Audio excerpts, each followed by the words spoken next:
লাগবে।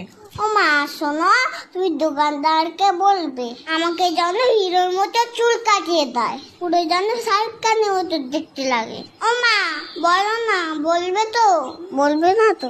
উফ, চুপ কেন করে রয়েছো, কথা কেন বলছো না? হ্যাঁ হ্যাঁ রে বাবা, দোকানদারকে বলবো তোকে শাহরুখ খানের মতনই চুল কাটিয়ে দেবে। ওকে। কি বৌদি, কেমন আছেন? খবর সব ভালো তো? হ্যাঁ দাদা ভালো। আরে বাবান, কেমন আছো? হ্যাঁ ভালো আছি, তবে আমার কিন্তু হিরোর মতো চুল কেটে দিতে হবে। তুমি পারবে তো? আগে বলো, নয়তো তোমার কাছে কাটবো না।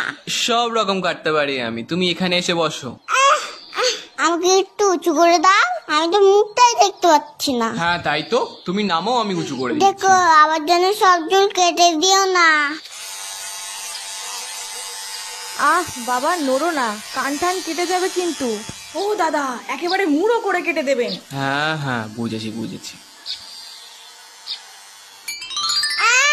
আমার চুলগুলো কোথায় গেল? ও বাবান, তুমি কাঁদছো কেন? তোমাকে তো রজনীকান্তের মতো লাগছে দেখতে। ওটা রশ্মি টশ্মি জানি না, আমার চুল আবার লাগিয়ে দাও, না হলে এখান থেকে আমি যাবো না। বাবান ওরকম করে না, নেমে এসো বলছি। আমার দেখো আমাকে টাক করে দিচ্ছে, তুমি আঙ্কেলকে বকো, বকবে না। শোন, টাক হয়েছিস তো কি হয়েছে, ও আবার দুদিন